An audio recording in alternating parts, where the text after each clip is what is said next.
Indeed, yes. Forget the rule that we've been playing this year. Every team that's caught in possession in their own in goal will have to return the ball with a drop kick from the centre of the goal line. So they surrender possession. That means you'll see the likes of Peter Sterling peppering the New Zealand fullback with kicks all day. Had a look at the New Zealand fullback in action the other day at the Naval Base. Let me tell you, he's got a lot of pace. That'll be negated today, but he's very safe under the bomb, and they tested him all day with that. The halfback also, Shane Cooper, is a very big player, so he's to Australia, 19 victories to New Zealand, rate of about 2-1, but in New Zealand, Australia has had it rather tougher. We've won 14 over there. New Zealand have won 10 test matches. And there he is, big Mark Graham, the New Zealand skipper. Your commentators, Darryl Eastlake and Ian Maurice. Thanks, Mike, and good afternoon, everybody, from Carlaw Park. Bitterly cold afternoon here, and as we said in our preview, it's been raining very, very steadily right throughout the morning. We've just had the toss of the coin, and Wally Lewis has won the toss for Australia, has elected to run from right to left on your screens. The wind will neither assist or hinder either side. New Zealand will kick off, and they have already been to both sides of the field, acknowledging the presence of their fans, and we await, as we see Wally Lewis trying to get warm, we await the kickoff on this first of 3 tests. The second and third test, of course, will be played in Australia. The referee today is Robin Whitfield from England. There he is. He signals time on, and we're underway. Joe Rapati gets the test match started. Peter Sterling waits for it, and immediately running off Sterling is Shearer, put down right in the middle of that mud patch that you can see there, just outside his own quarter. Royce Simmons is the dummy half, and Peter Tunks has first touch of the ball and driven back a couple of metres. In fact, driven back a few metres. Lost the ball too. Scramble for possession. Referee Whitfield runs in to adjudicate. Noel Cleals picked it up for Australia. Lucky break for the Aussies. A lost pass from Tunks early. Now here's Steve Roach out of one and runs straight into a crushing tackle from Alton Filipina. And a penalty has been given to Australia. Plenty of talking out there to the referee and about the referee, I would think. Well, this referee knows Australia's style of play and the Kiwi style of play. Had them in '83 here and in Australia. But this defence of New Zealand already in business, Ian. It's a fine tackle from Filipina, but a terrible kick from Lewis to fine touch, but he's done it. Now Simmons gets play underway with a pass from Sterling to Lewis and back to Tunks. But Tunks apprehended by Owen Wright and Kurt Sorensen coming in over the top. Mark Graham was also in there to lend a hand. So Tunks plays it. We're situated 32 metres out from the Australian line. This is Roach trying to offload. No one there to take the pass, though. 35 metres out from the Australian line now as Roach plays the ball. Simmons is dummy half. Don't forget we have the international numbering. You'll see the hooker Simmons and, of course, the New Zealand hooker playing in jumper number 9. Now we see the fullback for New Zealand, Darryl Williams, a man with a high reputation, only a youngster, having his first touch of the ball. Now New Zealand in possession as Bell gets it away to Joe Rapati, a very strongly built winger for New Zealand. He's 32 metres out from the New Zealand line. Dummy half is Wallace. Back to McGann. Kicking straight downfield, waiting for it is Shearer, but it's gone behind him. Picked up now, and he must have touched him because those players are very quick to reach him, and the referee signal play on, so he did get a hand to that. Now he's 10 metres inside the Australian half. Wayne Pearce making play up towards the halfway mark. Simmons getting it across to Roach. And Roach coming across the top was the hooker Wallace with a swinging arm, but referee Whitfield took no action. Now here's Sterling out to Miles onto Kenny. Kenny out of one, getting a pass away, but it's gone from O'Connor, who's put it down, picked up by Dean Bell. He's put it down, picked up by Sterling. Well, the ball being dropped 20 times here. Sterling will play it just 32 metres out from the Australian line, almost on the touchline. Miles running from dummy half. Now here's Roach. New Zealand defence equal to the occasion. 30 metres out from the New Zealand line. Sterling to Lewis. The kick from Lewis. Chases 2. The New Zealand fullback can't take it properly, and he finally regathers it. That's Williams. Williams plays it just inside his own quarter. Out to Dane O'Hara. O'Hara caught right on his own quarter line. This is Kurt Sorensen. Bad pass from Sorensen. It's gone loose. Sterling very nearly got to it for Australia. Picked up, though, by Alton Filipina and driven back a couple of more metres. He's only 12 metres out from his own line. Noel Cleal was in there to make the tackle. Now, dummy half is the hooker Wallace now out to Rapati. And Rapati caught on his own quarter line. A wrestling match there as well. Dean Bell at dummy half got the pass away to the halfback Cooper. Finally, Cooper got it away to Kurt Sorensen. Back to McGahn. And McGahn's kick down there for Gary Jack. Jack not taking it cleanly. Finally picks it up and takes play up towards the halfway mark. Well, Australia having a bit of a chance to attack early in this game, but this New Zealand defence is very good indeed. As Shearer brings it up again to the halfway line for Australia. A lot of intense motivation in this New Zealand side right throughout the week as Roach goes for another run. And there's some head-high stuff coming in from Kurt Sorensen, and the referee Whitfield has said any head-high tackles will be early showers. He is going to crack down on high tackles. So let's see if he keeps his word as Sterling gets it out to Lewis. Lewis gets it on to Gene Miles. He claps on a bit of pace. He's got Kenny in support, but couldn't unload. Some good defence there from Hugh McGahn and Joe Rapati. But there's been a knock-on, so we'll have a scrum. And that's about 32 metres out from the Kiwi line. Joe Rapati, pretty big this fella, let me tell you. Pack weights, Australia 5.58 and New Zealand 5.45. So the Australian pack just a shade bigger. Comes out New Zealand's way. Cooper waiting for it to come back. Ball's just hanging there. He can't get it. Robin Whitfield pointing into the... Now he takes it, and Sterling takes him. New Zealand with a ball. Rapati, dummy half. He goes from there. Lost about 2 stones since we've seen this fellow 12 months ago. And pretty keen to run with the ball too. Cooper. And it goes on to McGahn. McGahn tackled almost centre field, midway between the quarter and the half. And Cooper again puts a nice short pass up for Mark Graham. He's brought down as he tried to wind up. And Simmons doing a lot of defensive work for Australia in close now. A bit of a switch going on with Kurt Sorensen coming up with the ball. 10 metres short of the halfway line. Kiwis end of the ground. Prone back in the lock position. He stabs for the line, and O'Connor takes it well. Second bounce, O'Connor. He's wrapped up, but managed to run it back inside off that touchline. So good play from O'Connor. Nervous start for him. His first test today in the green and gold. Of course, he's already represented in rugby union, so a dual international. So great performance from O'Connor. Goes back to Simmons. He looks for a runner. He gets Pearce, and they get him pretty high and wrap him up, ball and all. Back to Simmons again. It goes out to Sterling. Sterling charged down by New Zealand, though. And Australia come up with it. Pretty lucky, too, Australia, then, with Stephen Folkes. He'll play it. Back to Simmons.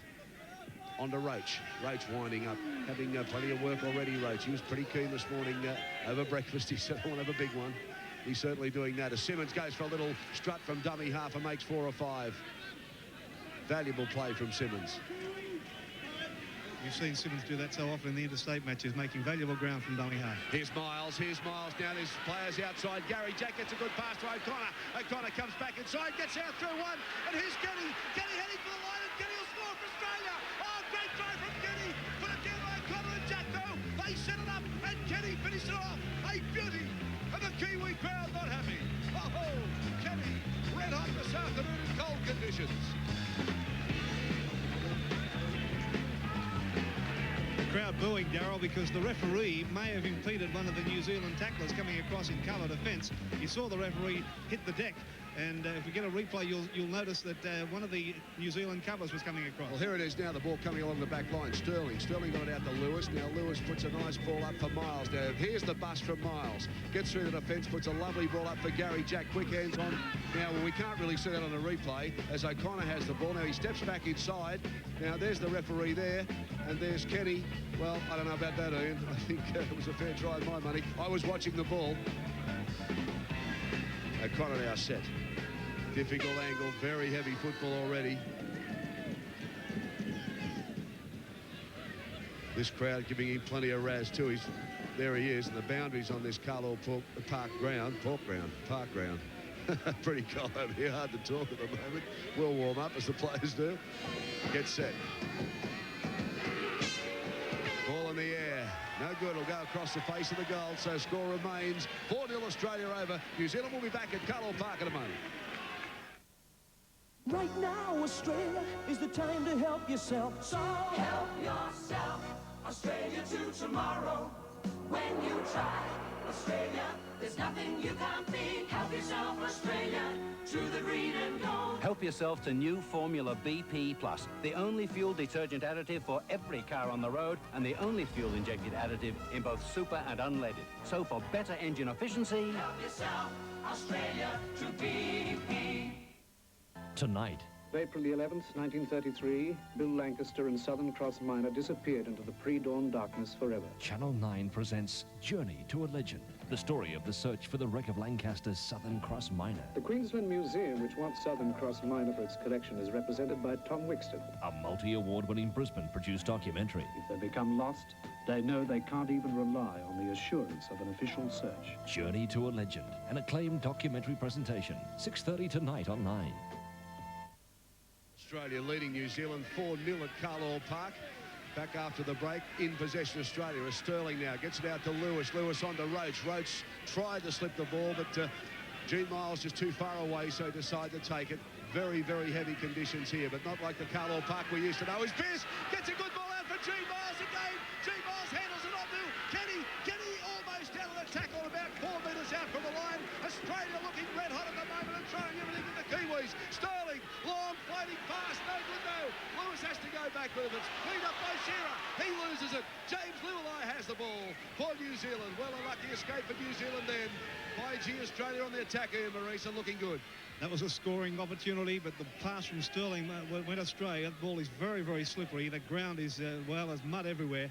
And they're having a little trouble controlling the ball properly as Sorensen makes a run across field, links up with Dean Bell, and Bell got to the quarter line before he was put down by Miles.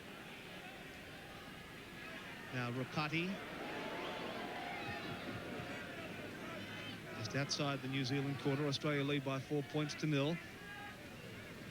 Back for Owen Wright, who's kicking. Gary Jack waiting for it.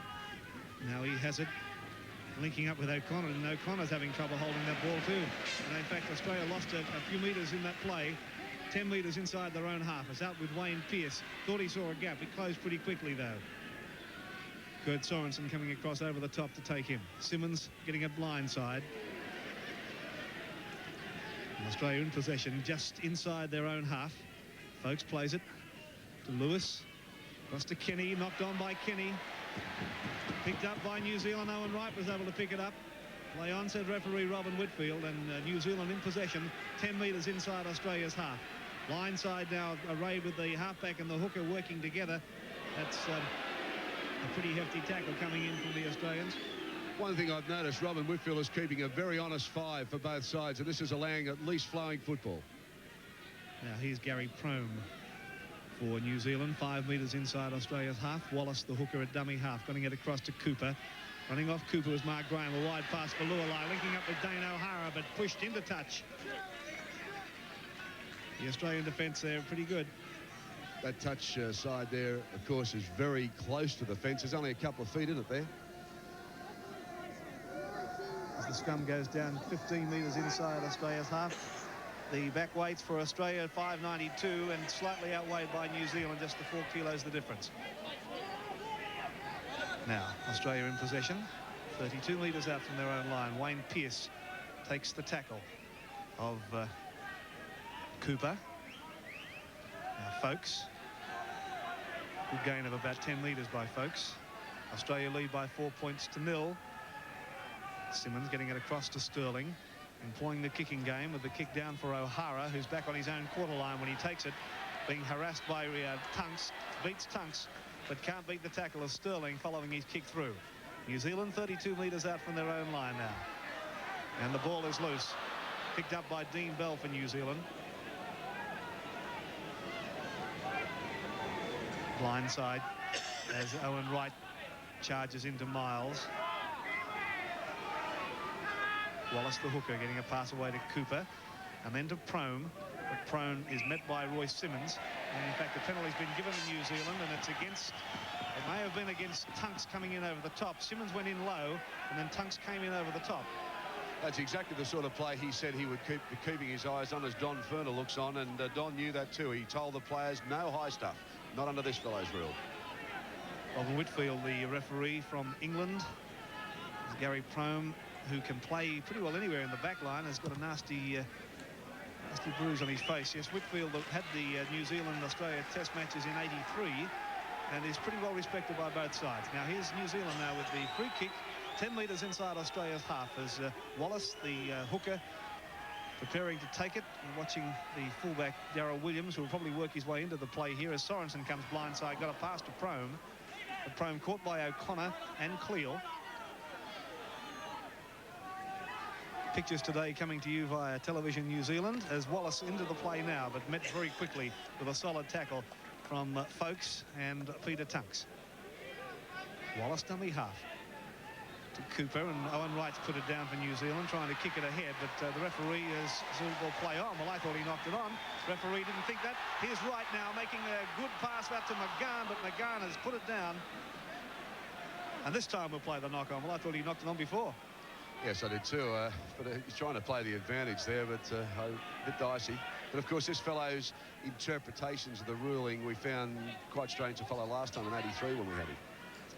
It's gone with the feed. Sterling to Lewis, and Jack coming into the back line is free. Jack can't step those. Too greasy and slippery out there, and Prome's there to put him down. 32 metres out from his own line. For Australia lead by 4 points to 0.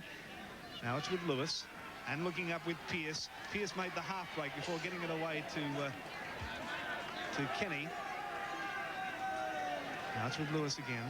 Now Sterling, now Miles, and Miles again charging into the defence and looking to offload, but there was no one following him into the tackle. He'll play it now. Simmons is dummy half, and he goes Roach, and he's able to slip the pass to Tunks.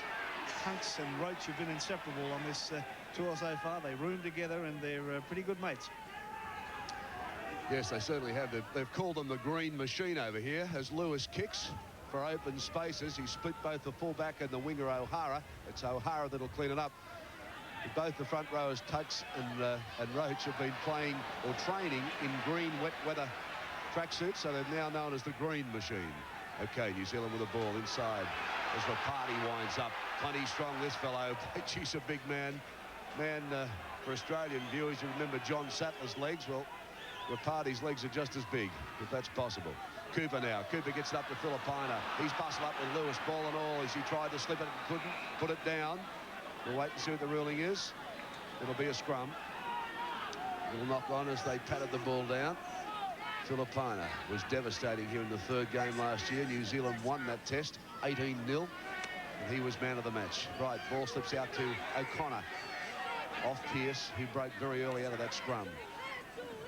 O'Connor having his first test. We'll go on to Stephen Folkes. He's also having his first test today. Has played so well in the State of Origin series for New South Wales. Back to Simmons, the hooker. Long one out for Cleal. He's been quiet so far. Crusher now puts it, goes forward a couple of metres, and they belt him down centre field, around about 30 metres out from the Kiwi line. Australia pretty deep as it goes out now to Sterling, on to Lewis. He's got runners. He's got to Kenny inside, but Kenny bottled up. They'll mark him pretty close as O'Hara and also the hooker Wallace was in there to take the tackle. Australia bustling their way inside the 22 now. And because of the weather, I really didn't think that many people would turn up here today. It's live on television in New Zealand as well, but there's a big crowd here in attendance, and pretty vocal too. Conditions absolutely appalling. Right, Australia now with a chance. Sterling, there's the bomb. Remember, we're back to the old rules, but it's far too big. It's into the stand. And the Kiwis love that one. The Australian reserves, Lamb and Niebling, and coach Don Ferner. Pretty intense at the moment. Wet weather football at its best at Carlaw Park. Owen Williams takes it up. Graham Lowe, the New Zealand coach, has got huge raps on this fellow. He had a big season in England, and he's a great ball distributor. Whether those skills will be allowed to be shown today under these conditions, as Mark Graham stands, the giant, belted down though. Towering man. Now, what can New Zealand do? They're running around in circles and doing not too much. This Australian defence is right onto them, and Cooper will play it back. Out it comes now for the kick. And it'll go straight to O'Connor again, and he's mishandled, but it's behind him, so it's okay. Puts on the pace past Bell. Well, he's just going across the field, and he's got them all up there, slipped down, and that's a great run from O'Connor. Well, he's wrong-footed the Kiwis that time. It's a wonder he didn't fall over himself. It's so slippery in that centre field area. Went sideways like a crab and then straightened it up as Lewis gets it out to Pearce. Oh, almost an intercept. It has, as Lualai goes away with it, but Robin Whitfield says, no, thank you, come back. And that's almost a Brett Kenny play that Lualai pulled off. One awful moment. I thought the referee was going to let it continue. I did too. There, Maurice watching what happens back. I'm watching the play of the ball. Here it is again as the pass comes out through Lewis onto Lualai there. Well, if he had taken it cleanly, it would have been shut the gate. He's got plenty of pace, Lualai. Scored 2 great tries here last year. Well, Ian, you can't expect too much fancy stuff, but they're really handling this muddy ground very well. Yes, it's going to be a pretty tight struggle. We said in our preview piece that the weather and the slippery conditions is going to be a great evener. And Australia leading by 4 points to nothing, and plenty of mistakes being made in the handling department, but you've got to expect it in this weather. Now here's Simmons, who's playing his first test match, and he was a ball of nerves this morning, but he settled down very well as Tunks runs onto a Sterling pass. A good run from the big fella, and he's caught just 32 metres out from the New Zealand line. Here goes Roach. Roach up towards the quarter line before he's put down by Lualai and Hugh McGann. Sterling is a dummy half. Across it comes to Folkes and on to Lewis. And then to Kenny, and running around him was his centre partner Miles. Miles caught by 1 foot, got it back to Kenny. Kenny on the wraparound, got it away to Jack, who's standing in the back line, but he's put down. Play 32 metres out. Last tackle signalled by referee Robin Whitfield. Back with Sterling. The kick is back there for Williams. And Williams showing his pace, or trying to in these conditions. It's pretty difficult, but he's going very strongly, Williams. O'Connor comes in again and finally takes him, but that was a good run. Well, that's exactly the sort of play that Lowe, the coach, there he is there, is saying this Williams is a very, very fast man, and even on this paddock, he's quick. Now, play situated 32 metres out from the New Zealand line. Referee Whitfield moves in, and he's penalised the Australians for holding down in the tackle. Hugh McGann was the player with the ball and not allowed to get up and play. It was the ruling. Robin Whitfield from England as New Zealand try to find touch. Interesting thing about this New Zealand pack is that all 6 of them started out their football careers as lock forwards. Gary Prome on your screen now limping. He's the lock forward as in the chosen side, but they're all capable of playing that position. A move now as Sorensen slips it to Cooper and back to McGann, back to Cooper again. Now here's Owen Wright. They're going around in circles, New Zealand, not making a lot of progress, and a pretty hefty tackle from Crusher Cleo and Michael O'Connor stopped Owen Wright's progress. Now here's Prome at dummy half. Crusher is there to take him again, but he slipped away from him and comes to Folkes, who puts him down. And he's caught now just 8 metres from the halfway mark. Australia lead by 4 points to nothing. This first test match coming to you live on the 9 Network from Carlaw Park, Auckland, New Zealand. And New Zealand making pretty good progress too, as Mark Graham takes play up towards the halfway mark. Now, what can New Zealand do? Kurt Sorensen skirting out wide, even though he's playing prop, linking up with Rapati, and Rapati storming ahead. Finally put down, though, and a good tackle from Wayne Pearce. Now here's Wallace getting it back to Cooper. Cooper stands back to Wallace again, and maybe in a shepherd from Dean Bell. Referee saw it that way as well. Referee Whitfield right on the spot. Whitfield in his short sleeves looks a little odd. He probably think it's a summer's day after where he's come from. Now, a misunderstanding from that man there, Dean Bell, has resulted in this penalty to Australia. Lewis will kick for touch and has been able to find it just inside New Zealand territory. The Aussies lead 4 points to nothing. As Royce Simmons comes up to take the tap kick, gives it away to Sterling, then to Lewis, and running off him was Peter Tunks, right on the halfway mark in the sloppy conditions of Carlaw Park. Sterling a run around, giving it back to Cleo. Cleo thought he saw the opening there, but it closed too quickly for him. It's 5 metres inside New Zealand territory now. Simmons again dummy half, working to the right side of the field with Steve Roach running strongly. Good run from the big man. 15 metres inside New Zealand half now, and here's Peter Tunks, the 2 big props, very dominant in this match so far. Playing it forward was Tunks. Still able to offload to Simmons, now to Sterling and on to Lewis, and a Lewis pass almost found the target with Gary Jack, but he went without it, and New Zealand come up with it. Hugh McGann able to fall on it as Prome runs from dummy half, caught by Folkes, and around the ankles was Sterling.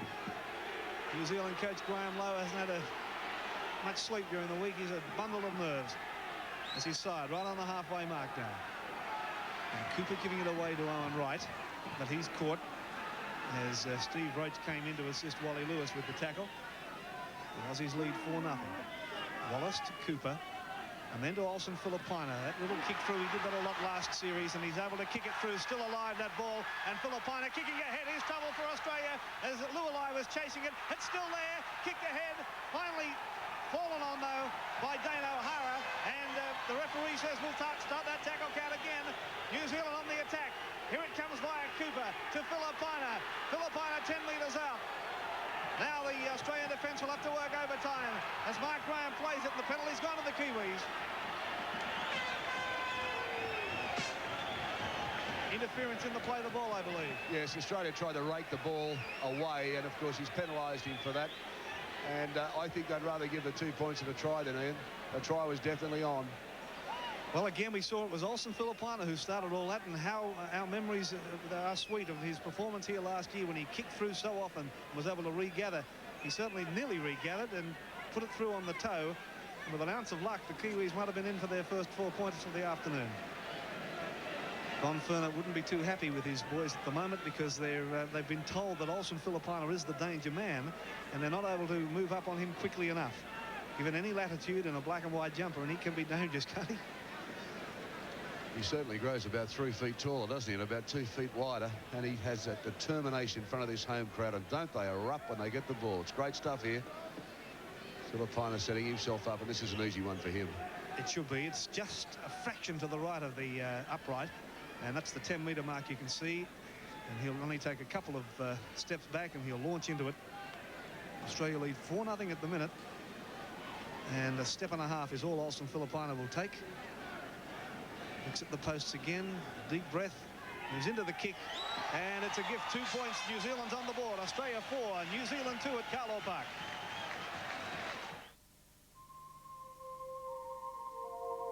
This is the edge of Australia, and it could be almost anywhere along our huge coastline. Beyond this very shore is the rest of the world. Other countries, other cultures, and regrettably, some conflicts. However we would like to think of our country, Australia is part of that world. And that's why our defence is important. But let's not have any illusions about immediate threats. It is apathy, that is our enemy. The assumption that things might not change in the future. A large part of the duty of our defence falls upon the shoulders of the men and women of Australia's Army Reserve. Above and beyond their normal work lives, they give up their time and effort simply because they believe in Australia. It is our duty to give our reserve every support in their endeavour. Army Reserve. They're doing something for Australia. Welcome back to Carlaw Park in Auckland, New Zealand. The score 4-2 Australia's way. New Zealand just fumbling the ball. That'll force a scrum midway between the New Zealand 22 and the halfway line. And believe you me, the pictures you're getting home in Australia, the ground looks much brighter and much lighter than we're looking at here. Very, very dark and very, very cold and extremely wet. The rain has not stopped since daybreak this morning as the Kiwis come away with the ball again, and here's a bust now. This is that Cooper. He's got a good step, Cooper. He's a big halfback and made a good break then. But the Australian defence came in. Right, let's see now. Cooper with the ball again. They're using the back line pretty effectively as Bell gets one out. Gets it out to Prome. Prome tries to turn around in the tackle, but can't. Kenny all over him. It's Wallace now. Gets it out through Bell, and they go back to Cooper on the Lualai. Lualai turns around, and they turn it back inside to Filipaina, and he's brought down in the mud heap. There's plenty there. That's the wettest part of the ground so far. Cooper looking for runners. He gets Sorensen. Sorensen comes back and pops one up for McGahn. McGahn stops. Waits, gets out of one. Still going McGahn. And they're almost to the 22, about 3 metres short. New Zealand now on the attack as big Mark Graham gets it out to Owen Wright. He gets it out to Prome. Prome brought down though with a good tackle from Kenny. Right round the ankles. Good stuff here as Owen Wright just chips for the line there. Little stab kick, and that'll force the scrum about 5 metres short of the Australian 22. Owen Williams, the big front rower, who's the ball player, but here's O'Connor again, comes back in field. Very narrow boundaries here at Carlaw Park, only a couple of metres between the sideline or the touchline and the fence as Pearce picks it up and he belts his way another 2 metres.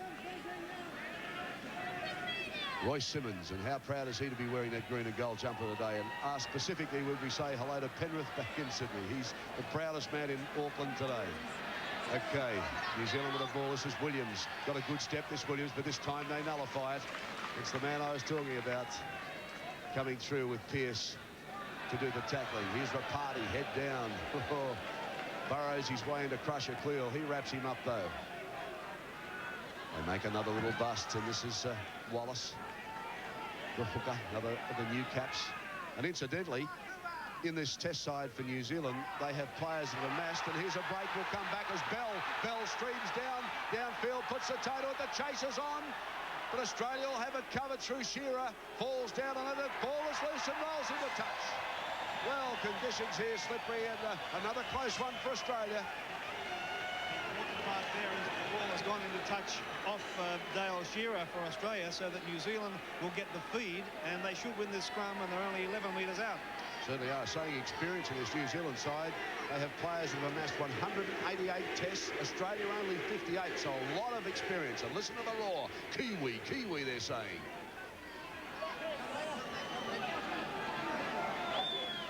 Scrum pack now. It'll come back to New Zealand. It does too, and they run from the base of the scrum, but too much defence. They're pretty bunched too. I thought they might have got a little deeper, but away they go through Olsen Filipina, and he's only about 8 metres short now. New Zealand with a chance. They look to the blind side. Yes, they run that way. It's Mark Graham. Mark Graham stands and gets a great pass off the ground too as he was going down. Oh, gee, that was a good ball, and it went so close. They're only 1.5 metres short now as it comes out through Cooper. They get it on to Filipina. He puts a little stab there, and Tunks will clean it up for Australia. Well, I don't know if that was the way to go. I thought he should have passed it. Graham Lowe looking on, and Tunks is hurt. Sabit's not too bad. He's had some problems with legs, Tunks, in the last few weeks, Ian. Yes, he has. That kick from Filipina might have been all right had it been a little deeper. I'm sure that he didn't mean it to be as short as it was, and as a result of that, of course, he surrendered possession. But the Australians were all up in a straight line. If the kick had gone past the line, he may well have been able to get the try with the chasers that were after that ball. And there's Tunks in a lot of pain. He's had knee and hamstring troubles most of this season, as Darryl said, and it's the leg area in which Larry Britton, the trainer's working. Yes, well, we were a little surprised. Here's a replay of this now. There's that lovely pass off the ground to Prome, who went so close to scoring. Now the ball comes back. Well, that's the replay we're getting from the New Zealand television, and very difficult. We appreciate the pictures they're giving us, but they're not quite the same pictures that we're used to at home. Tunks is up now. Tunks is up. Let's hope he's okay. All right, G. Miles runs from dummy half, and oh, there's a nice swinging arm in there from the hooker, Wallace. Brilliant. They'll want to keep their hands down.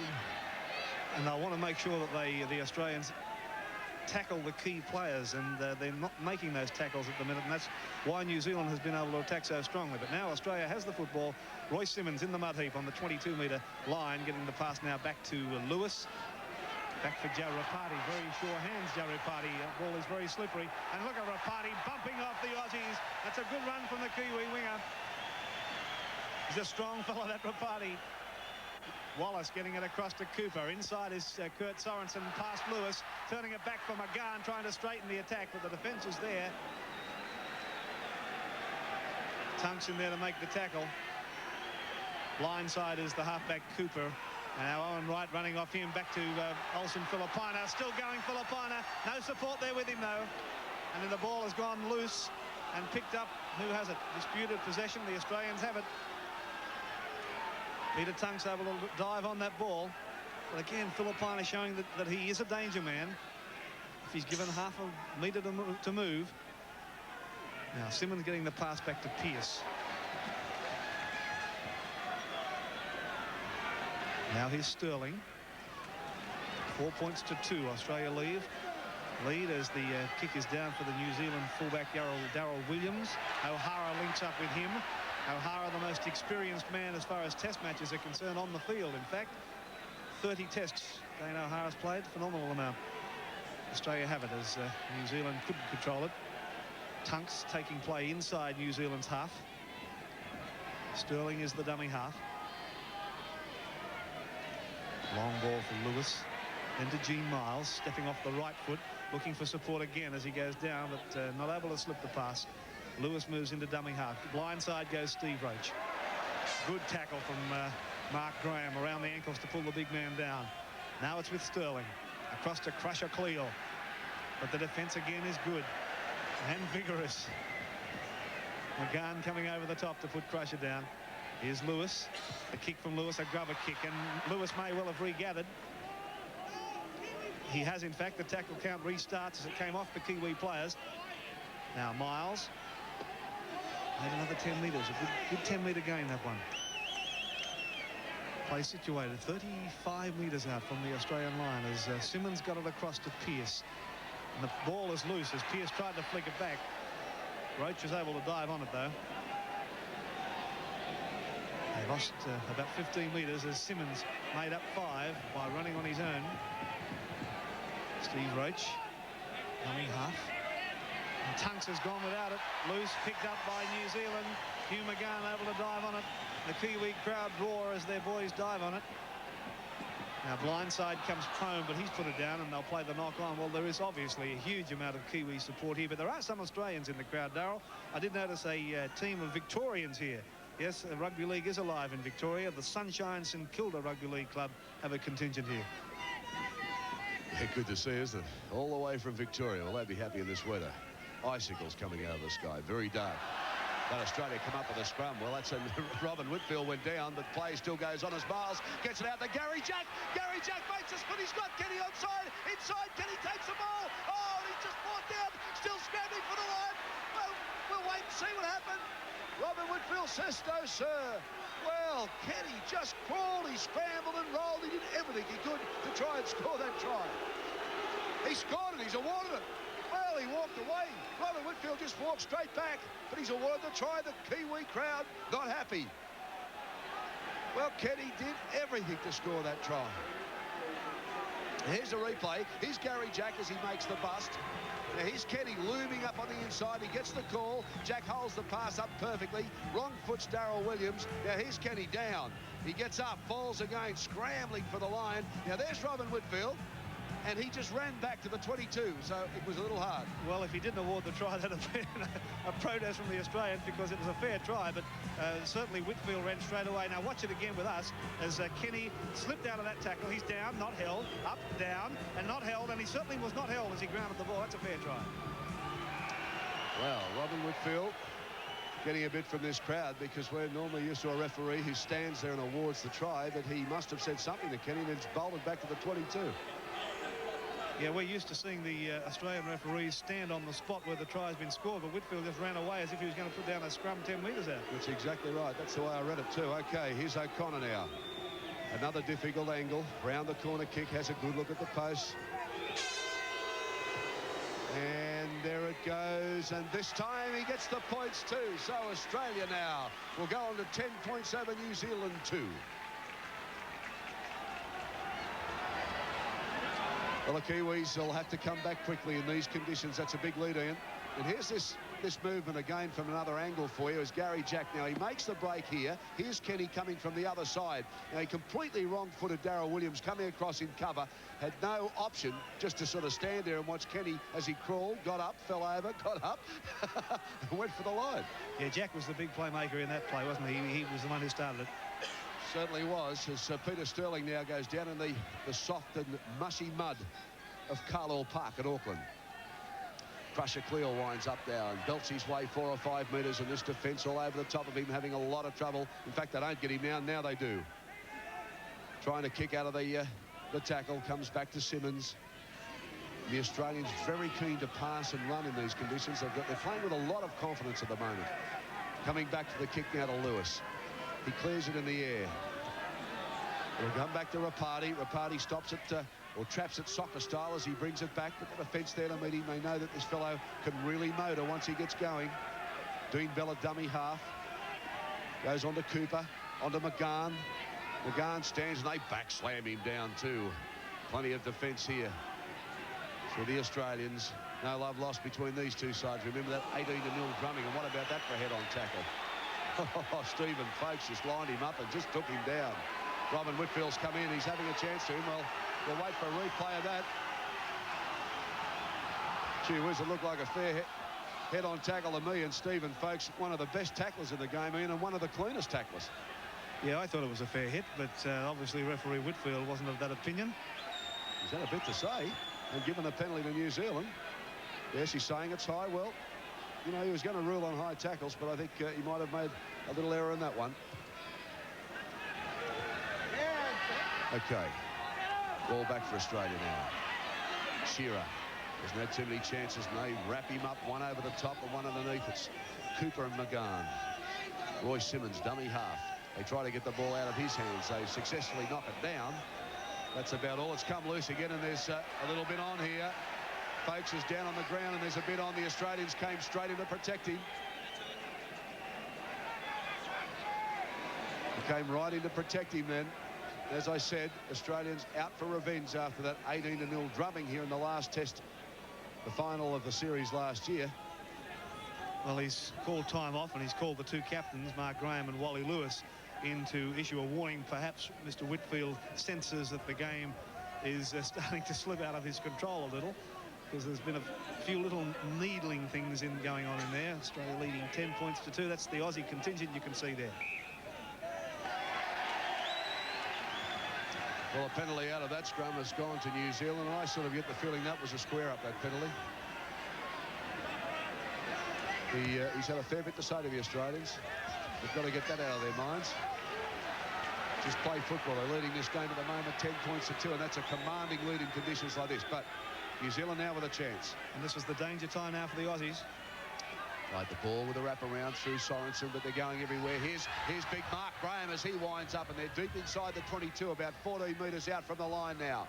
Out it comes. They're deep. Here's Sorensen trying to leak up. He does with McGahn, but a beautiful tackle from Peter Sterling brought him down. Watch for a right. He gets it out to Mark Graham, but he can't handle it. The wet conditions, he's put it down. Folkes over him like the proverbial wet blanket. Again, they're looking for runners, but New Zealand standing there at the moment. No one too keen to run. Filipina gets it out to Bell. Bell going at crab-like. He gets it back to Rapati. Rapati winds up. Still going Rapati. Belts his way out. Why don't they bring him down? But they're still 14 metres out. And they've lost the ball. Australia will come up with a ball. Who's on the bottom? Miles. She's played well, Miles. He's won every loose ball. He's like a dog with a bone. He's straight in on them. Well, that was a crucial time for Australia, and they weathered the storm pretty well. Running out of time in this first half. Around about 30 seconds to go on our clock, but there has been a few stops for injury. As Tunks brings it up and takes it out of the 22. So Australia back out of the danger zone now. And there's the half-time hooter.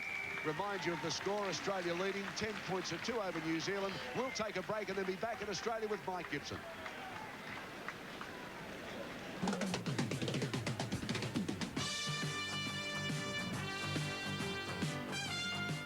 We've seen a whole lot of champions in Australia. From NEC comes a video recorder with features that lead the way.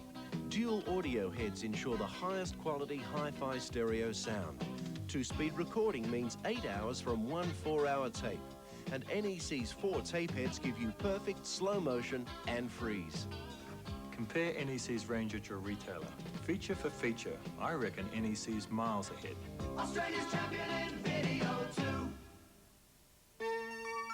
Take a bow with Price Right know-how. How about a Turner propane torch set with carry case for just $29.95? Or from Nicholson, a 7 1/4-inch tungsten carbide tip saw blade, only $6.95. Or a great detector. Find studs, pipes, even wires, priced right at $16.95. And save water, time and money with a Hardy Pope watering system. Choose from 2 kits, only $17.95 each. Take a bow with Price Right know-how. You'd be surprised just how many things the Commonwealth Bank will lend money for. And right now, we just can't wait to say yes to any reasonable request, whether you bank with us or not. I'd like a personal loan for a boat. Certainly, sir. Come in and ask us about a personal loan. Big, isn't it? From the Commonwealth Bank, Australia's leading bank. How do you like your music? Big. And your women? Big. Angry?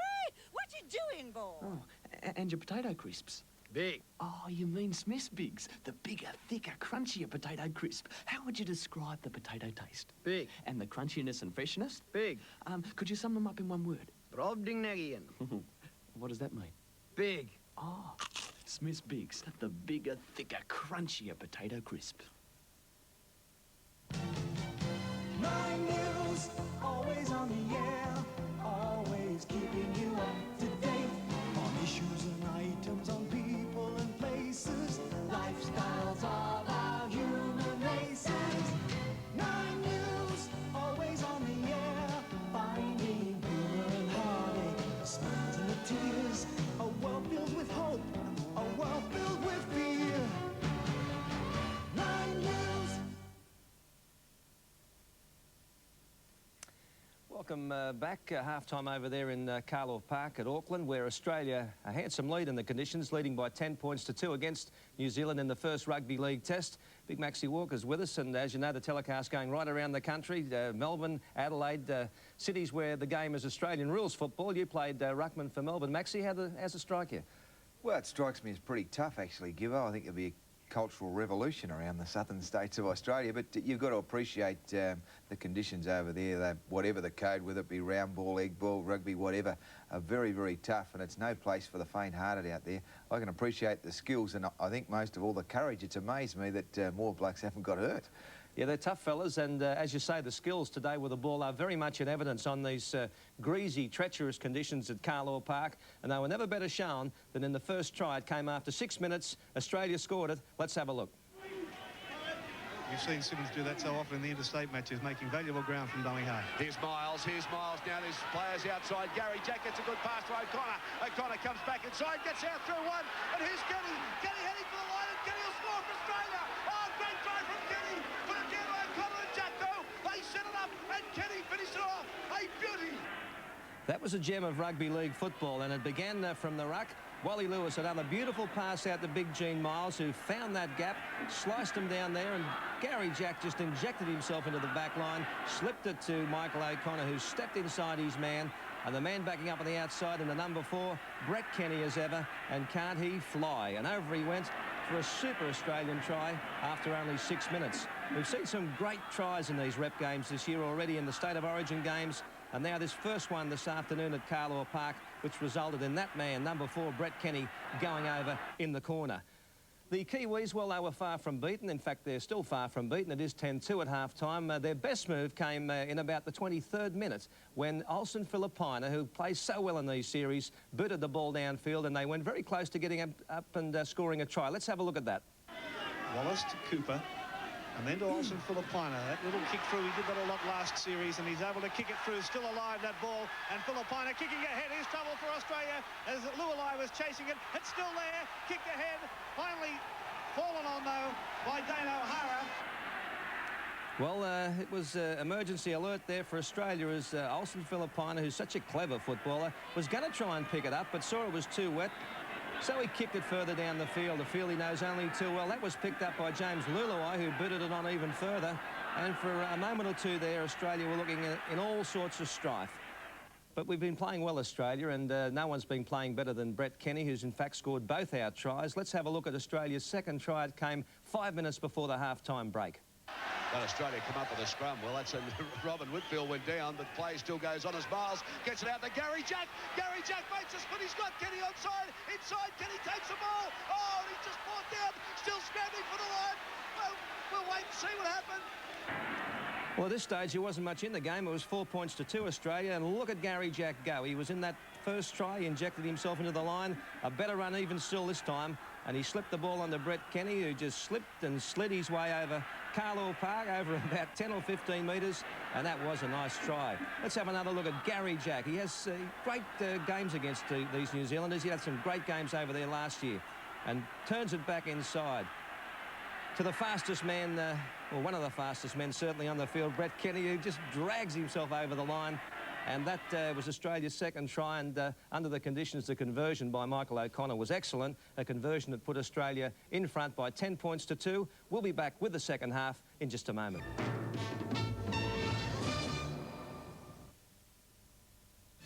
Your entertainment week starts tonight on 9.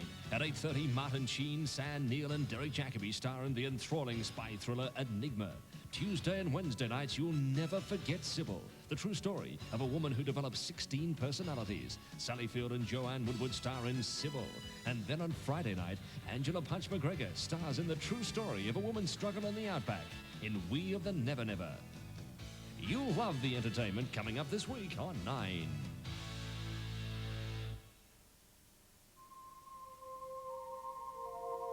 This is the edge of Australia, and it could be almost anywhere along our huge coastline.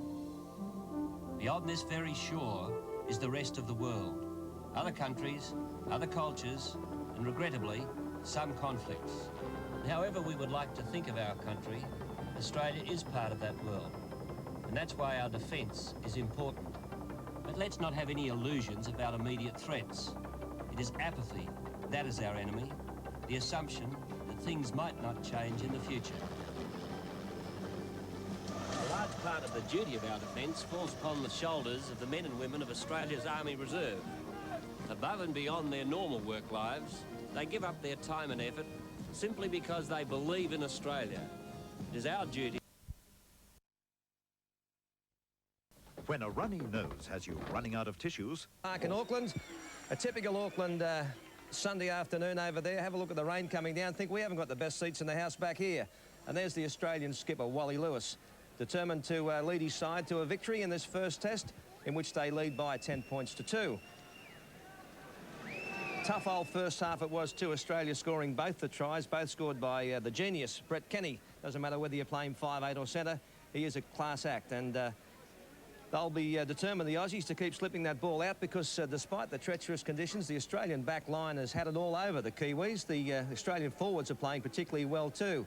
Notably the front rowers, Big Roach and Tunks, and Stevie Folkes. He's brought off some absolutely bone-crushing tackles in that first half. Out they come, the home team, the Kiwis, with it all ahead of them in this second half.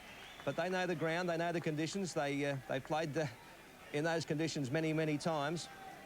And there's the skipper, Mark Graham. Had a quiet first half, except for one touch of sheer genius when they almost went over. He slipped the pass back inside, and if it hadn't gone astray, I figure the Kiwis would have had a try on the board. Getting ready now for the kick-off in the second half, and your commentator, Ian Maurice. Thanks, Mike. Welcome back to Lang Park, and I can tell you that there are no changes to the Australian side. Carlaw Park. We're in New Zealand this time. Oh, are we? Thank you, Darren. There's the kick-off now for the second half, with Australia leading by 10 points to 2. And Gary Crone bringing it up for New Zealand. Let's have a look at the top workers in the first half, the top tacklers for both sides. Australia led by Folkes with 16, Pearce 11 and Tunks 9. Wallace and McGahn shared the tackling honours for the Kiwis, with Graham 4 tackles behind them. As far as mistakes are concerned, Australia has made 16 missed tackles compared to New Zealand's 12. Australia's dropped 5 balls, New Zealand 9, and thrown 3 bad passes compared to New Zealand's 2.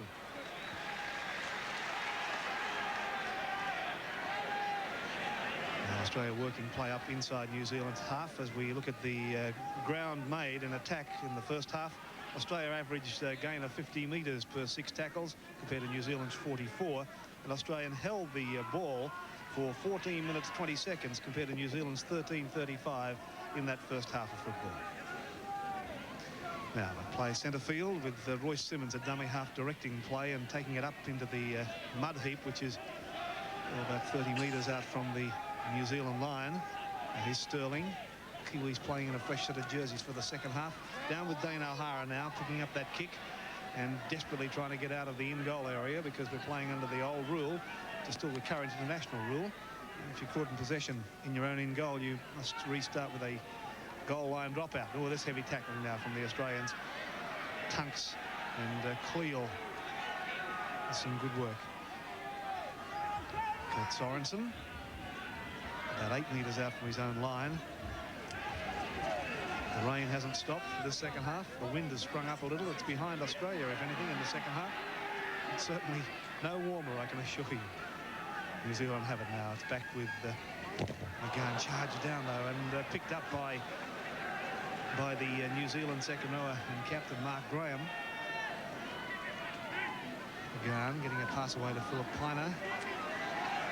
Still going is Olsen Filipino. He's 11 metres out from his own line. Across to Cooper. Kurt Sorensen juggling it. Finally put down. Good defence from the Australians early in the second half. Now McGann looking to offload. Does so. Got it away to Cooper. Back to Mark Graham. Running strongly to the 32-metre line before he's put down. Now it's with Sorensen. Linking up with Bell. Can't go with the ball. Bell, he's put it down though. Picked up by Wayne Pearce for Australia. Wayne starting to fall heavier now. It's Australia in possession. Stephen Folkes. He's about 30 metres out from the New Zealand line. Australian player down injured. There's Roach offloads to Sterling and now to Kenny, to Lewis. At least it's everybody's looking for it. Everybody's fearing they're offside. Finally picked up by Gene Miles. Now it's with Gary Jack. Player down in back play for Australia. Yes, there is. There's been some rough stuff, and it's Royce Simmons again. He's pretty groggy too. I mean, this happened in the State of Origin game, and he came back, but he is having trouble finding his feet at the moment. He doesn't know where he is. There's Sterling and Folkes. 5 metres short of the quarter line. Simmons still groggy. But able to get a pass away to Cleal, and Cleal's gone without it. Well, Simmons is not well. Mate, Simmons is in Disneyland. He really doesn't know where he is. He just staggered around and threw that ball then, and he didn't know who was there. Playing from memory, I think, Royce Simmons at the minute. New Zealand in possession. 32 metres out from their own line. Cooper getting it across to Prone. But the Australian defence swarms on him. Wallace at dummy half to Philip Piner. And will link up with a runner in Dean Bell. The defence met Bell very solidly. Now it's back with Owen Wright. A little kick through. Chasing it is Rapati. Rapati's there too, and kicked it straight into the waiting arms of Gary Jack. Well, he went down like a second slipman then. And pulled it in nicely. O'Connor has it for Australia, just inside Australia's half. 10 points to 2. Australia lead New Zealand. This first test match coming to you live from Carlaw Park in Auckland, New Zealand. Simmons seems to have gathered his senses now. Pass away to Roach. But Roach has again put it down. Picked up by New Zealand. Here's Wallace, the hooker, and he's put it behind him. Picked up, though, by Owen Wright. Right on the halfway mark. You can see there Graham Lowe watches anxiously as his side tries to come from behind. Now they're 5 metres inside Australia's half.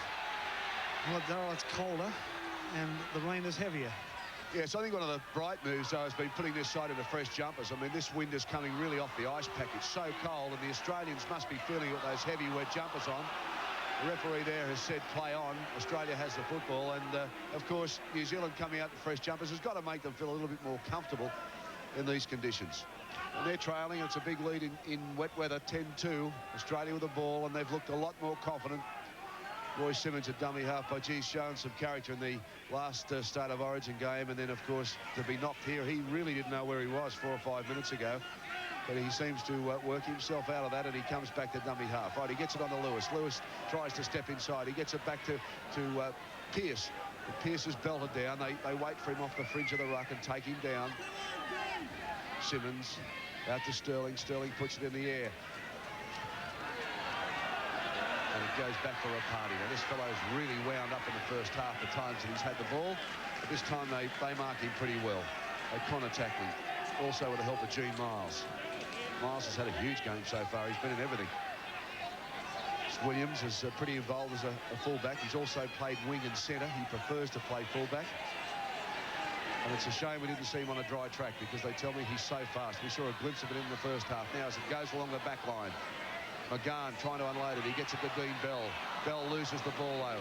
Picked up pretty quickly by Australia. Then wrestled down centre field about 32 metres out from the New Zealand line. Back to Simmons. Simmons looked to pass and decided not to. Roach giving plenty of instructions there. He wants the ball, Roach. But it goes the other way to Tunks, the partner. And Tunks is out of 1, out of 2. Tried to unload and couldn't. He's just short of the 22 line. The plays aren't being called as quickly as we've seen in interstate matches. Here's Gene Miles. He's been their bogey man, and he gets around to Sterling, who backed him up from behind. New Zealand were paranoid about the combination of Sterling and Kenny. But Kenny have already scored the 2 tries so far. And Roy Stuck's under 1 as he gets it out to Sterling. Now, they've got a chance here, but they come back inside through Wayne Pearce. He's flung down, and that brings the crowd alive. Bit of a wrestling match goes on. Sorensen and Pearce, they know each other pretty well from the Sydney competition days. Penalty has gone to New Zealand. Kurt Sorensen was shaking his head. He applauds that decision too. The Australian bench, not as impressed. Umbrella City here today. Auckland, fantastic weather right through the week. It's been absolutely beautiful, and the heavens opened up early this morning in the dark hours, and by gee, it hasn't let up the rain. Darryl Williams now from centre field. Oh, a bad kick. I mean, he's found the line, but he's made about a metre, that's all. Right, let's see if the Kiwis can come back now. They need to get some points on the board very, very quickly. The runners are coming through in right. They're pretty deep this time. Now, Sorensen winds up. They meet him. He drops the ball, Sorensen too. And these conditions getting worse. The ground really getting chopped up. And that muddy section, as we talked about 30 metres out, is starting to get wider and wider. Wind has changed direction too. The rain is now blowing into the broadcast area, where before it was behind us. So it's a swirling wind here at Carlaw Park. Probably helping the Australian side, if anything. Scrum spins around. Robin Whitfield having a good look. Sterling went in and ferreted for it. It's still not out, though. Sterling's pushing and shoving. Oh, and Crome throwing a couple there. But Sterling will come up with the ball and does so. Now Simmons gets it out to Lewis. Onto Kenny with a beautiful round-the-corner pass to Miles. By geez, got beautiful hands, Kenny, no matter what the conditions. The Shearer goes for a gallop. He only makes 2 or 3 metres, though, and he's brought down. Simmons directing play. He looks for Tunks. No, he goes for himself and made very, very valuable 4 or 5 metres, and they've taken play right onto the 22. Right, Australia now with a chance. Looking for Roach, but they go the other side to Pearce. Pearce has got Miles off him, but they're waiting for Miles, and they take him down, ball and all.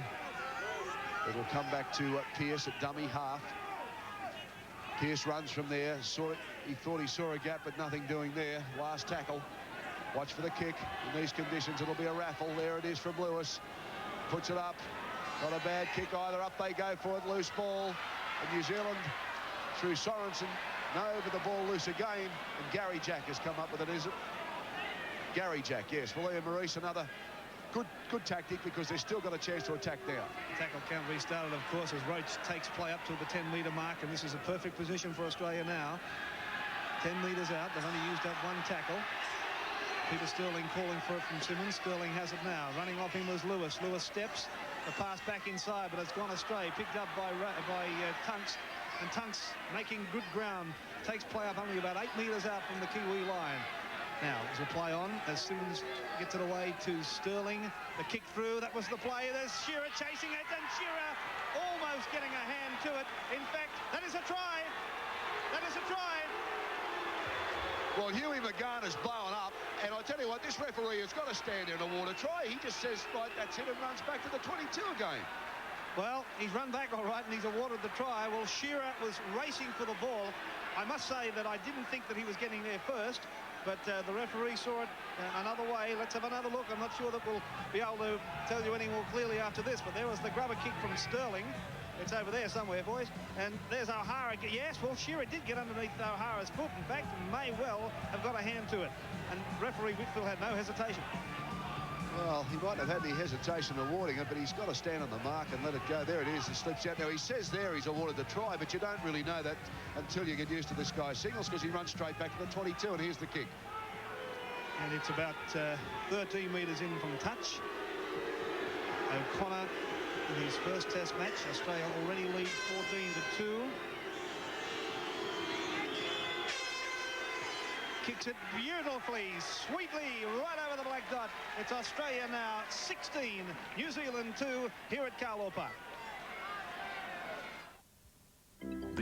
integration. Play up to the halfway mark. Oh, a good run from the hooker from Penrith.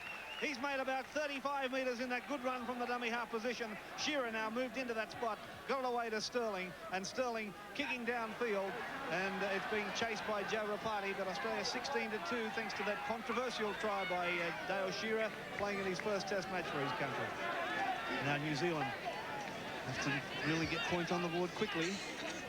Darryl, I detect some niggling things going on in these tackles now. I think this test is about to blow up. There's a lot of late tackles coming in from the Kiwis, and one on Lewis just before we came back from that break, and it's smouldering at the moment. Well, Shane Cooper, the halfback, has dived on yet another loose ball. He's only 5 metres out from his own line. Sorensen getting it away to Mark Graham. One-handed pass back for Olsen Filipina. Across field goes Ollie, and he's finally caught by Crusher Cleal.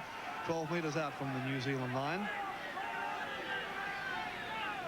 Now goes Owen Wright. Almost to the quarter line. Cooper switching play with a cut pass back for McGowan, and the kick from McGowan is down, bouncing almost out in the full, but beautifully. One bounce and into touch. Well, I thought it was going out on the full, and I think Shearer thought so too, but it dropped very quickly and found touch just inside Australia's half. That's a fine kick. So this scrum will go down. It'll be worked by Sterling for Australia. 16 points to 2. Australia lead, and this test match a long way to go yet. Certainly is. It's a big lead in wet weather, but the Kiwis need to put some points on the board very, very quickly. They seem a little disjointed.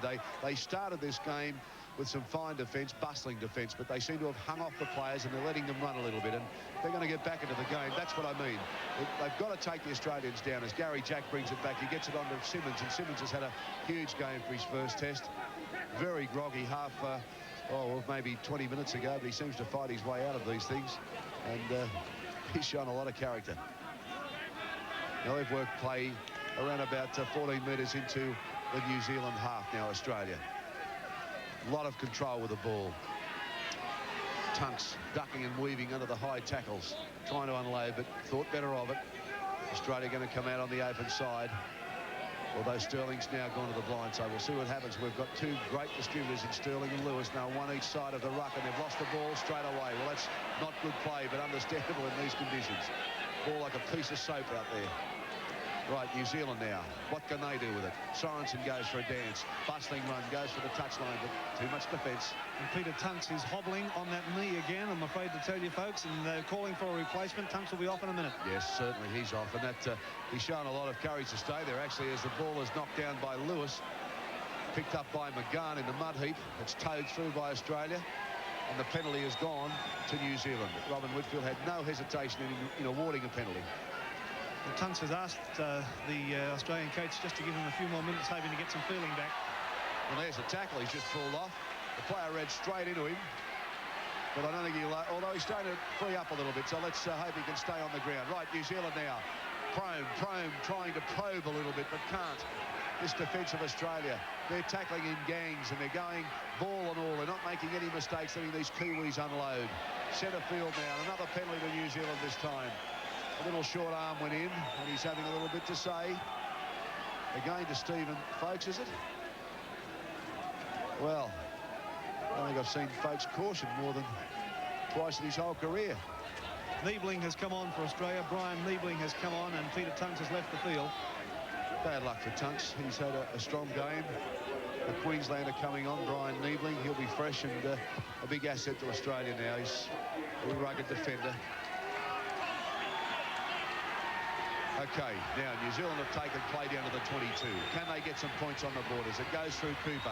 It goes on to Wright. He's just inside of Australia's territory now. He's tackled by Niebling and also Royce Simmons. Comes back through Cooper. He's looking for runners. That's Mark Graham now. He's made a couple of metres inside, and there's Tunks. Great shot of him holding that wretched knee that's given him so much trouble this year, and he's shown so much courage playing with it. Right, New Zealand deep in the 22, and they're nice and deep, but they're going to use the ball. Cooper with a nice pass. It goes out to Lualai, who's been very, very quiet this match. It comes back to Dean Bell. He dances around. He can't go anywhere. Now it's on to Prome. Prome makes a couple of metres. Gets a nice ball off of Bell. Bell's got a chance. He's got some outside support, and Bell has scored for the Kiwis. Oh, and listen to them go up now. Kiwi!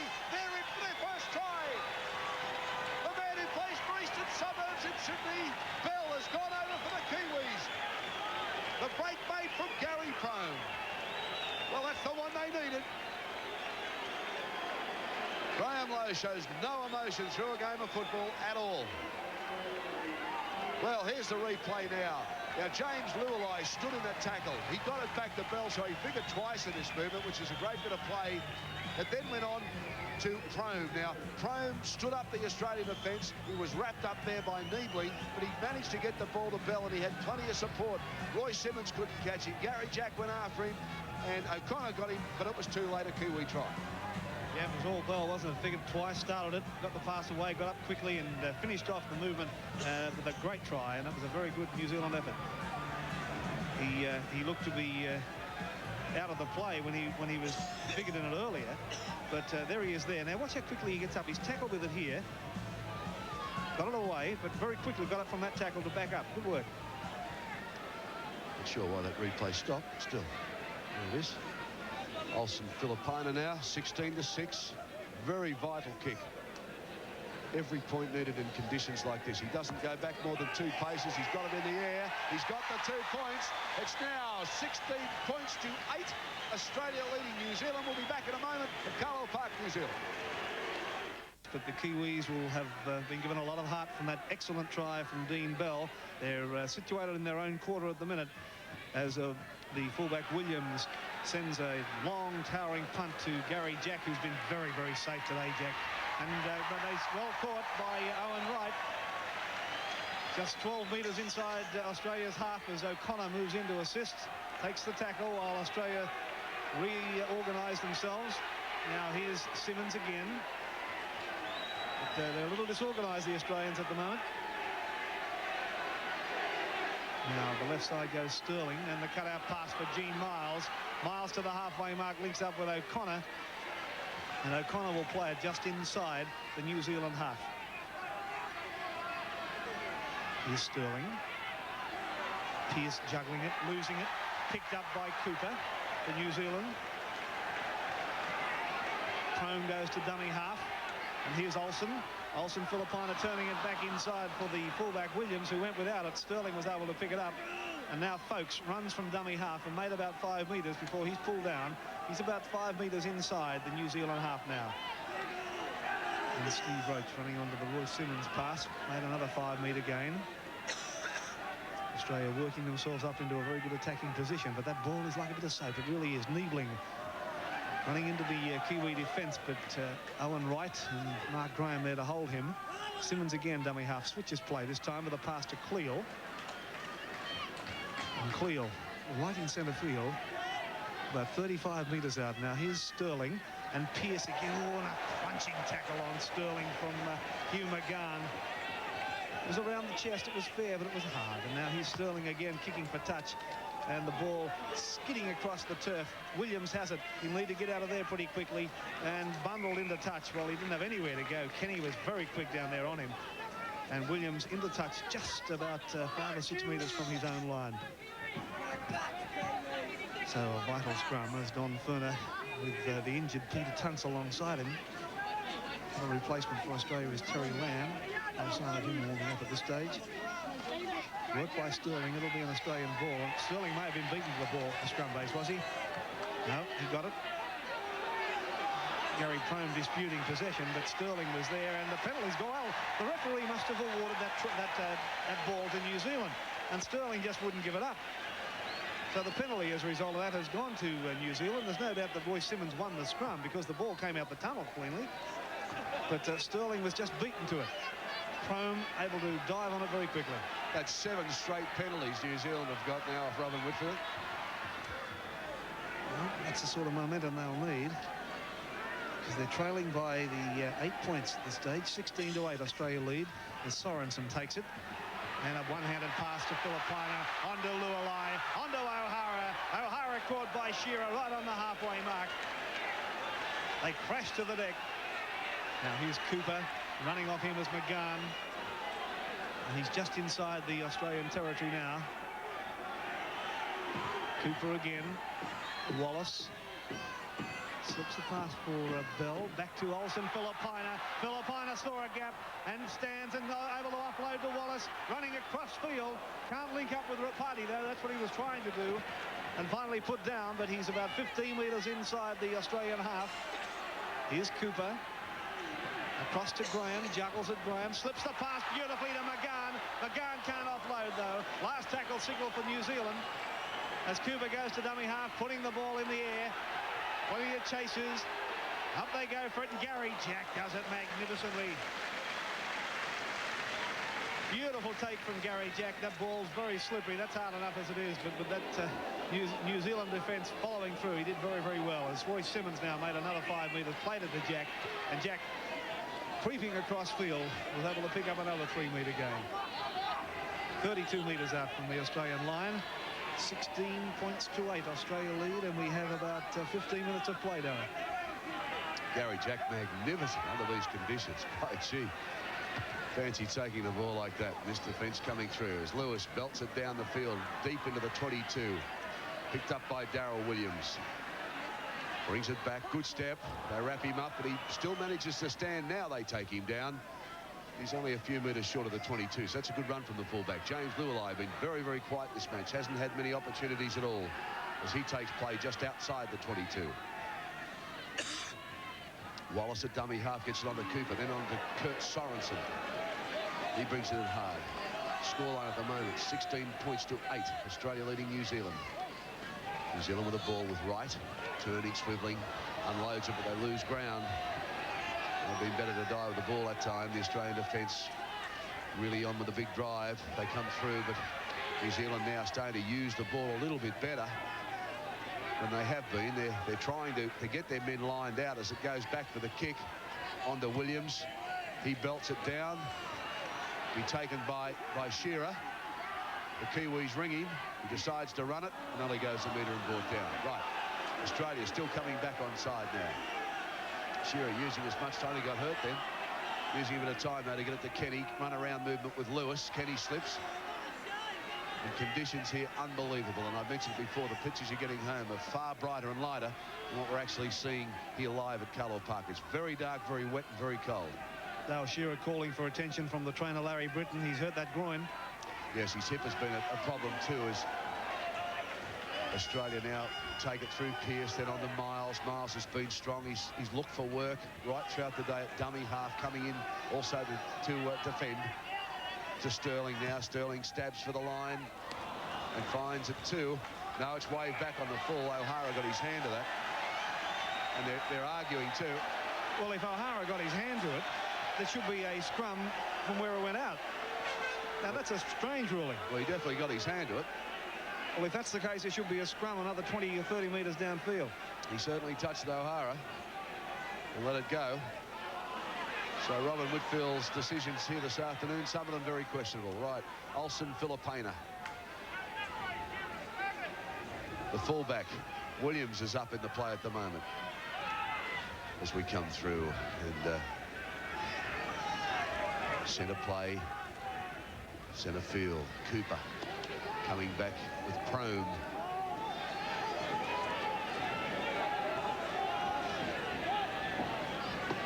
Cooper again onto right.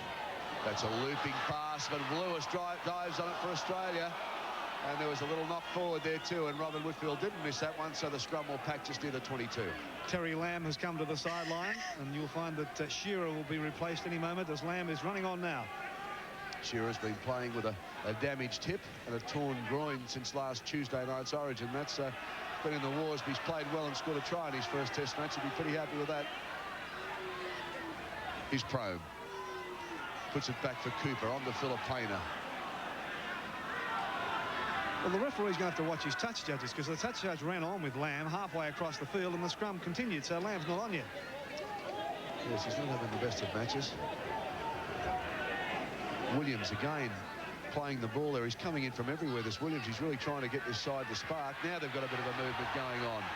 Mark Graham with a loose pass this time. Again, it's picked up by Dane O'Hara, and he's belted down by Noel Cleal. And they're back where they started from, about 5 tackles ago, and a penalty again to New Zealand.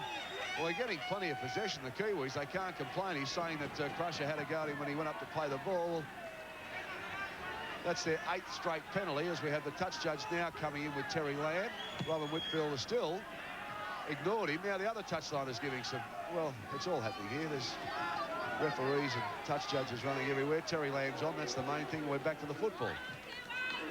As Wright takes it up. Niebling takes him. Pearce underneath. Dean Bell, the try scorer, goes from dummy half, and he's almost to the halfway line, but driven back, so he loses a couple of metres as they drive him back with the ball. Cooper. Oh, and they've put it down again. This time it's Mark Graham. It just came off his chest. There was nothing wrong with the pass. I think the big difference, Darryl, today is that Australia has been able to control the ball just that little bit better in these awful conditions. New Zealand seem to be squandering possession at an early stage, and they just can't handle it as well as the Australians. I think they're panicking their passes a little bit too. They're trying to throw dry weather passes. The Australians are playing excellent wet weather football. Sure, they're making mistakes too, the Aussies, but they've been able to control it that much better, and that's why they're leading at this stage by 16 points to 8. And this man, Royce Simmons, in his first Test match, making another gain of about 12 metres, and gee, he does that a lot. Now, here's Terry Lamb on to replace Dale Shearer. He takes play up to the quarter line. There's about 10 minutes of play remaining in this first Test match. 8 points the difference. 16 to 8 Australia leads as Sterling puts the bomb in the air. Rapati's there for it, so is Williams. There's a misunderstanding, but it's been picked up by Cooper, who was standing in an offside position, and referee Whitfield, no hesitation in awarding the penalty to Australia, because you see that Rapati and the fullback Williams went up for it. One of them touched it, and Cooper was standing in front of them and calmly picked the ball up. Of course, he's offside. That's Australia's first penalty since the 23rd minute, and replacements are now being made by the New Zealand side. Looked like Mark Elia going on, was it? Mark Elia on, Joe Rapati off. And the penalty has been awarded to Australia from that offside. And there's still another replacement coming on. Number 15 is Ron O'Regan. He's going on to replace James Lualai. The penalty awarded to Australia in a fairly easy kicking position as Lualai leaves the field. His face all muddied. I think he's had one of his better games today, Lualai. He looked to be a little lost at times. So both sides now have their complement of replacements on. Looks like Cooper going off. No, it's Wallace, the hooker, is it? Well, we'll stick with the play as Connor will line up this kick. He's about 5 metres from the left-hand upright, 12 metres out. Looks at the post, steadies himself again, and there is the kick, and it's flagged away. So the score will remain at 16 points to 8. Australia leading New Zealand in this first Test match, and there's about 8.5 minutes of play remaining in the match. Wallace has definitely left the field. Okay, we'll find out who's going to play hooker. There's Wallace. As Peter Sterling picks it up on the halfway mark for Australia. Takes the tackle of Cooper and McGahn. Pearce at dummy half to Folkes. Now Simmons moves into the dummy half spot. And a pass to Roach. He's put it down and got a smack in the face for his trouble, Roach.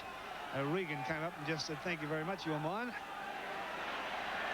And the penalty has been given. Steve Roach wants to argue about it. Just to have a little chat with Mr. O'Regan, I think. Penalty's gone to New Zealand. Now work that one out. He's calling Lewis over. And he's calling Roach back. Well, I don't know about you, Darryl, but I saw it as O'Regan going in and just smacking Roach in the mouth. Well, I was just a burst into the commentary because O'Regan really came in and belted him over the top, and all the Australians didn't respond. And maybe Roach was a little silly to go on with it, but by gee, the penalty shouldn't have gone that way. Well, it's been given against Roach for back-chatting. I think he had fair reason to back-chat. However, New Zealand get the penalty, and it's found touch just about 8 metres inside the Australian half. Penalties 11 for New Zealand's way. Now here's Owen Wright taking play up into the Australian forwards, and they eagerly greet him, but he's knocked it on in the process. As the scrum will form. 12 metres inside the Australian half. Work by Sterling. Gone with the feed. And Sterling is caught by O'Regan.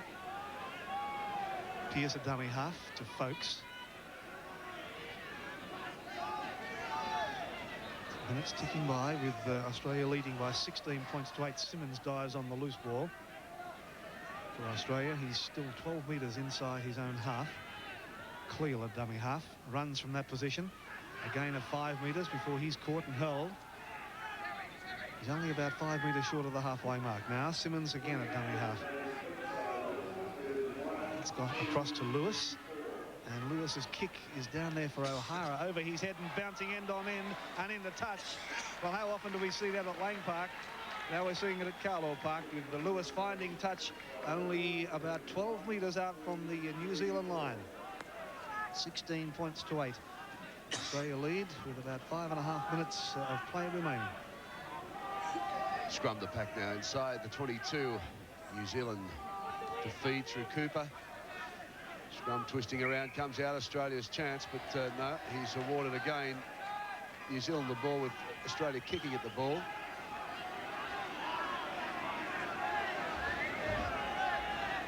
New Zealand to clear. 16-8.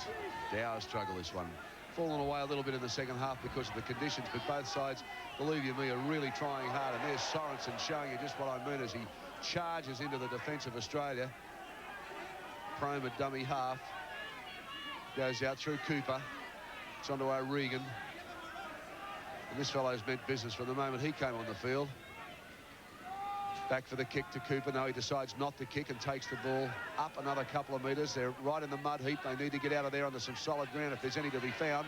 Mark Graham wants to do that. Oh, put a long pass up for the winger, but I mean, pretty hard ball to take that one.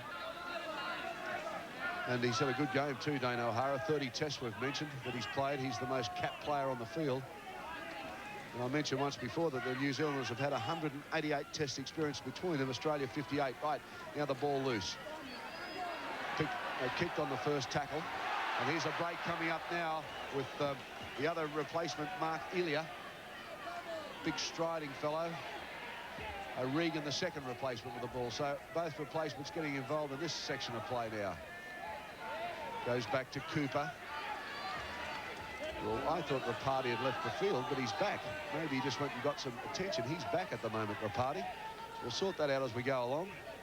The muddied players at the moment trying to pick them up, and it's extremely dark here at Carlaw Park.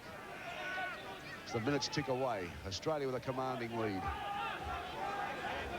With the Kiwis fighting back. They're looking for territory now. Here's Cooper, busy halfback. Little short ball up for Prone, comes back to Cooper. The runners come through in Sorensen. He handballs one over. It's taken by O'Connor for Australia. So the movement once again breaks down for New Zealand. They just can't control his ball in the wet as well as Australia has today. Australia in possession, almost centre field in the mud heap, about midway between the half and the quarter. New Zealand's into the ground. The Sterling ducks back inside, giving the Australians a bit of latitude to line out now. Cleal almost with a bust. He's got Gary Jack inside him and a good ball. Jack off the ground. He's got Pearce, and Pearce is in and that'll cinch it up. Well, a great try. That was Folkes. That was Folkes, and won't he be a happy boy? Scored a try in his first test match. Oh, he just broke from broken play and galloped over. Great play from Stephen Folkes. Have a look at it now. Now, here's Cleal. He was the man that made the first initial break. He slipped that beautiful pass to Gary Jack. And right up looming beside him was Stephen Folkes. Referee Whitfield is right on the line, chased by the Kiwis, but over beside the post. And there's the real murk that you can see now as Gary Jack makes the break. And Stephen Folkes, his first test for Australia, crashes over for 4 points. Gary Jack has had a magnificent game today. Boji's beat everything, and the crowd's starting to leave here now. 20 points to 8 with a kick to come. Minutes ticking away, and this has been a brilliant win by Australia. A brilliant win. If anything, we thought the conditions might suit the Kiwis, but they've certainly played better wet weather football as O'Connor from right in front stabs it over. The flags are up, and the scoreboard will tick over to 22 points to 8. As Australia now certainly will take the first rubber in this Test series of 3. The other 2, of course, we played, one at the Sydney Cricket Ground, one in Lang Park in Brisbane. 29 tackles Stephen Folkes has made in this match, plus scoring a try. Wonderful debut for him for Australia. Ball was chipped off with Ropati now. Tried to put the short cut, and they've come up with a 2, so they haven't given up yet as they bring it across now to Prone. Prone still going. He makes a little break. He lobs one over the top to Filipina. Chance here as McGowan turns it back inside. Ropati winds up, and the Australian defence beats him. They're only a few metres out now. McGowan goes through O'Regan onto Filipina.